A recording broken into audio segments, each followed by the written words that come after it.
හයි මචං ඉතින් වෙල්කම් කියලා පිළිගන්නවා අවියට මාස්ටර් channel එකෙන් ගෙන තවත් අලුත් වීඩියෝ එකකට. ඉතින් මම අද උඹලට කියන්න යන්නේ මේ Crash game එකේ history එක බලාගන්නේ කොහොමද කියලා. දැන් අවියට වගේ game ගත්තාම ඒ වගේ history එකක් උඩින් පෙන්නනවානේ. එතකොට අපිට පුළුවන් ද යන pattern එක මොකක්ද කියලා පොඩ්ඩක් අඳුර ගන්න. ඒත් මේ Crash game එකේ කිසිම pattern එකක් නැහැ. අපි game එක log වුණොත් එතන ඉඳන් යන දේ විතරනේ අපේ හිතේ තියෙන්නේ. එතකොට අපිට ඒක කරගන්න අමාරුයිනේ. මං අද උඹලට කියලා දෙන්නම් කොහොමද මේ ක්‍රෑෂ් ගේම් එකේ හිස්ටරි එක අපි බලාගන්නේ කියලා. එහෙනම් අපි යන් වීඩියෝ එකට.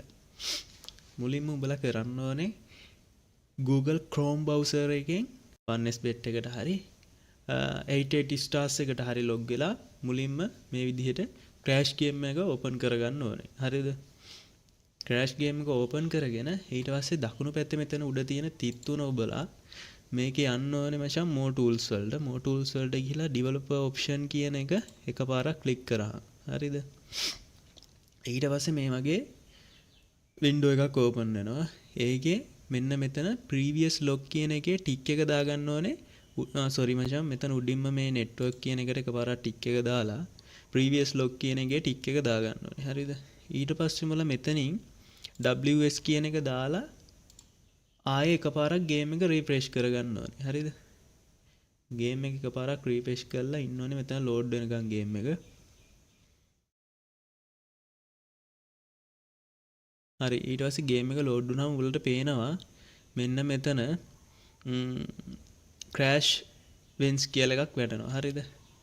උඹලා ඒක ක්ලික් කරගන්න ඕනේ. හරිද?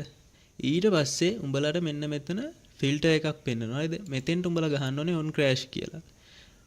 මේ මං ගහලා තියෙන විදිහට බල්ලා ගහපන්. O capital N simple I C capital විදිහට මේ විදිහට එකට ගහන්න ඕනේ. එතකොට උඹලට පේනවා ගේම් එක ක්‍රෑෂ් වෙච්ච ගමන් මෙතන රෙකෝඩ් එක වැටෙනවා. ඇත්තටම thumbnail එකේ තිබ්බා වගේ මේක හැක් එකක් නෙමෙයි. ඒකින්ද කවුරුත් මට බයින්න එපා. මේක source code වලින් අපි බලන්නේ database එකේ මෙයාලගේ මේ crash point record වෙන තැන.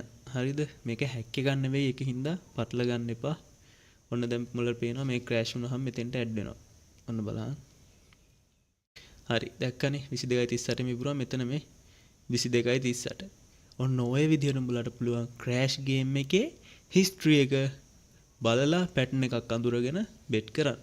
හරි එහෙනම් මතක් කරන්න ඕනේ වීඩියෝ එක ඉවර කරන්න කලින් හරියට ෆින්ලන්ඩ් සර්වර් එකේ account trace නොවන විදිහට account එකක් හදාගන්න වීඩියෝ එකක් මම මීට කලින් ගෙනාවා.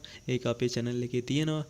උඹලට පුළුවන් ඒක බලලා අලුත්ම විදිහට account එකක් හදාගෙන trace නොවෙන්න play කරන්න. තවත් මේ වගේ ට්‍රික්ස් ගොඩාක් ඉස්සරහට ගේනවා. ඒකින්ද මතක් කරලා subscribe කරලා තියාගනි. එහෙනම් කොල්ලෝ අපි ගියා මේ වගේ තවත් අලුත් වීඩියෝ එකකින් සෙට් වෙමු.